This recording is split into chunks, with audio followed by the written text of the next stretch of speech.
Appreciate you all staying with time limits too. All right, another major topic that we have here, multiple studies have been conducted on Louisiana's Cancer Alley, which stretches from New Orleans to Baton Rouge, with 25% of the nation's oil production taking place there. There are dozens of chemical plants, and the closer people live to those plants, the higher risk they have for cancer. That is according to the EPA. And earlier this year, the Department of Justice ordered the Danka plant in LaPlace to reduce emissions. Now, this next question tonight is for our candidates. What is your plan to protect the health of the residents who say chemical plants near their homes have damaged their health while still allowing for those industries to continue to provide jobs to those communities? We begin with Hunter Lundy. You have 1 minute to respond. I just want an assurance from industry that they're going to comply with the law. You know, we have laws on the books. You know, most of the reporting to get permits for air pollutions are self-reporting. So we need to monitor it, we need to check it out, we need to make sure residents are living safely. I've spent a career helping people in economically deprived communities. I got the whole community of Mossville removed in Calcasieu Parish, 2,000 people, because there was a plume of ethylene dichloride underneath the neighborhood. So I've gotten creosote registered as a carcinogen when they wouldn't do it. I can go on down the list of the products that I was involved with helping communities like this. So it's a real problem. There has to be a balance. I'm an enterprise person. I'm a free market. I'm all about industry, but I'm also about compliance, and I'm also about balance. And if you mess up, clean up. If you spill something, clean it up. If you mess with our air or our water, clean it up and do it right then and there. And they should have monitoring for the people in the community to see whether or not they have health effects. Well, Mr. Lundy, thank you so much. Sean Wilson. Well, as governor, I understand the importance of having clean water and clean air. We talk about health outcomes on a regular basis in the state and how unacceptable they are.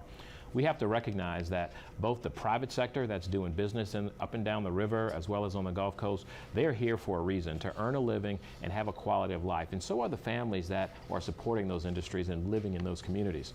Everything from transparency of reporting and accountability are things that will give people the information and the tools that they need. You also have to hold individuals and entities accountable. That's where responsible relationships occur. That's where you have a DEQ to ensure that we have some systems in place to hold them accountable, to make sure that our families and our individuals who are suffering as a result of mistakes are treated fairly and equally, and that they are managed, those situations are managed properly to ensure that people can be safe. There's a way for us to coexist. We have to have a collaborative, communicative relationship, and as a governor, as a candidate, and as a professional in this state for 25 years, we've been able to work together to solve big problems, and this one is no different. All right, Mr. Wilson, thank you. John Schroeder. Well, look, I touched on this a little bit. You know, it's we have to be good stewards. I'm a businessman, and in the development business, you have to take care of your community, but you have to listen. And you can't stuff things down their throat. And I don't like the way government decides that they're going to stuff something down a community's throat.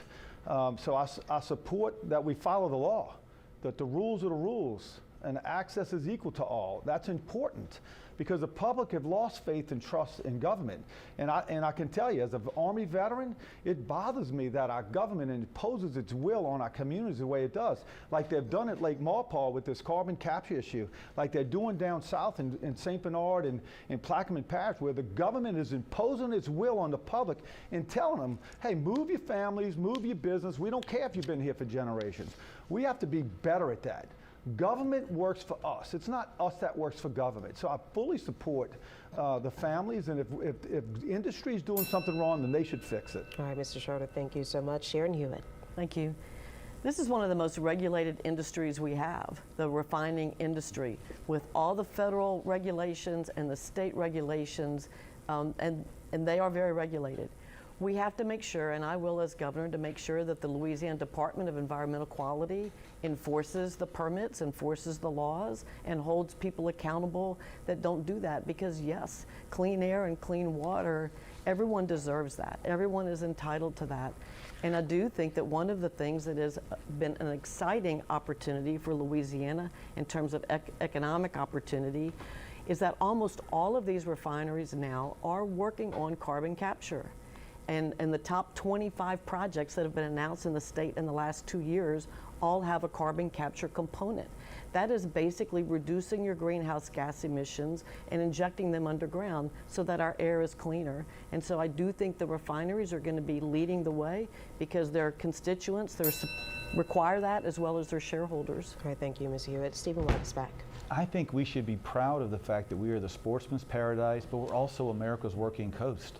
I mean, we know how to enjoy the outdoors. We have beautiful outdoors, yet we also have great attainable jobs that are fueling the country. Where would America be without Louisiana's energy worker, chemical plant worker, and manufacturing worker? They'd be nowhere.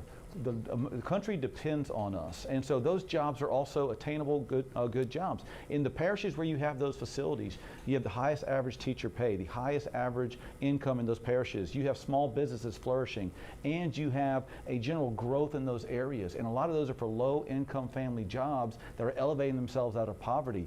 We should be proud of this track record. We regulate those industries very regularly, and whenever there's a spill, they are forced to clean up. America has some of the strongest environmental safeguards the planet knows. More American energy is better for the country, it's better for the state, and it's better for the planet. So we should be proud and tell that story about the Louisiana Renaissance going down here as many times as we can. Yeah, Mr. Wagasback, I know they have some residents who are in that area who have frequently complained of suffering from living with cancer, having family members who have died from cancer. What can you do to reassure them that they can live next to these companies and be healthy? There are so many residents in those areas that have a great paying job, that have enjoyed working in those facilities, and they walk in and they have a great paycheck, a great health care, a great life for their children. I hear from people left and right in those areas that are really proud of what they do. I think national groups come down here and try to put a different spin on it. The truth is, the people I talk to in those parishes are proud of what they do for the country, proud of what they do for the state, and proud of the job they do every single day. And I don't think it's right that national folks come in here and try to disparage the hard work they do day in, day out, fueling this country. I don't know if it's national people coming down. People who live in those areas are saying that they've been in Cancer Alley, and they have complained about that. We've done stories about it here at our station. And many others are proud of the job they do day in, day out. I understand that. Absolutely. And so look, that's what I hear in those regions. If you look at those parishes again, these are some of the parishes that have the highest percentage of income, the highest percentage of private insurance, the highest teacher pay.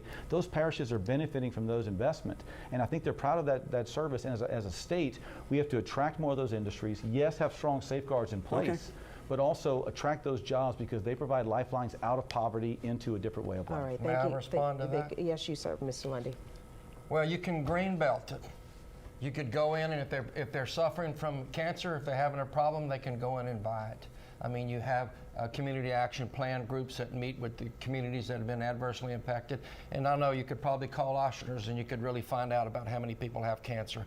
Over in Southwest Louisiana, you can call MD Anderson and find out who their biggest clientele is. And I am for industry. I'm for development. I'm for them. I just want compliance.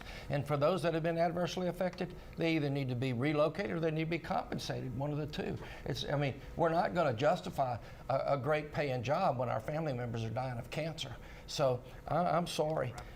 There's other alternatives. You can compensate them, you can move them, you can greenbelt them, but you can have a community action plan and you can move forward with it. And yes, Lundy. I know our greatest paying jobs are along the river, along Lundy. the ship channels, and I agree with him on the paying of jobs, but I disagree with him. Thank you so much, Mr. Lundy. We have a couple of other questions and topics we would love for you all to be able to touch on. We are back to our rapid fire questions. You know how this goes. Just